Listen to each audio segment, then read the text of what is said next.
I know we've just met, but this week I want to get a little personal.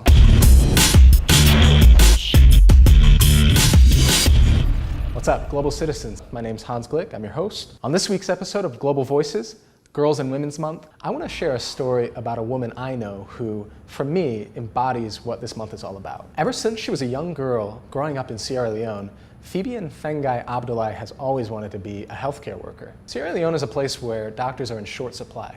Growing up, Phebian saw firsthand the difference that a single person can make in the health and well-being of a community. Seriously, one person. Sometimes that's all it takes. Phebian's mom was the only trained midwife for miles. As a girl, Phebian watched her mom travel to the far-flung corners of their rural home district to help women deliver babies safely. In a country with fewer than 3 doctors for every 100,000 people, that kind of devotion to caring for others is a pretty big deal. Tragically, Phebian's mom died of a hypertensive crisis that could have been avoided with simple blood pressure meds. Think about that for a second. One of the area's only healthcare workers was brought down by the same basic lack of medical resources that she worked so hard to address. Not cool. Beyond uncool, actually. It's wrong, and Phebian knew that. So she decided to fix it. Inspired by her mom's courage and sacrifice, Phebian packed her bags to enroll in nursing school. Fast forward a couple years. Phebian was almost ready to return home and start work as a nurse. That's when disaster struck. Sierra Leone erupted into civil war. The 10-year conflict left 70,000 people dead and forced 2.5 million more to flee their homes. Phebian was one of them. After enduring a long journey as a refugee, Phebian wound up in a pretty unlikely place, Buffalo, New York.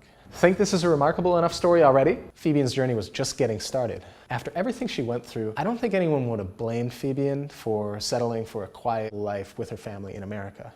But Phebian went back to school and got her nursing degree. Then, as luck or fate would have it, she found a job providing care for Buffalo's growing refugee population. My father actually co-founded the clinic, which is called Jericho Road. That's how I met Phebian and heard her story for the first time. In February of this year, she cut the ribbon on the Adama Martha Memorial Community Health Center, which is named in honor of the woman who first inspired her to serve, her mother. I know what you're thinking.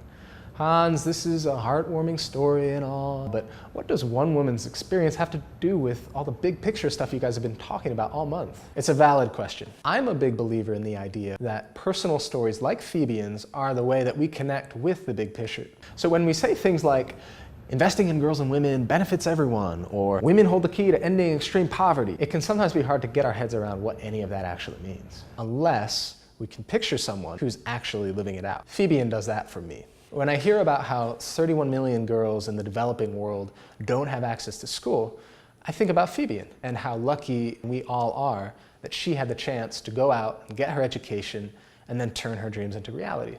Are we as a society missing out on 31 million more Phebians because we haven't invested enough in the education of girls? What if every woman had the same chance? Phebian, if you're out there watching this in Sierra Leone right now, thank you for demonstrating so clearly the important role that girls and women can and do play all over the world in the effort to eliminate poverty. For more stories and insight about women like Phebian, sign up for Global Citizen and get involved in this month's spotlight on girls and women.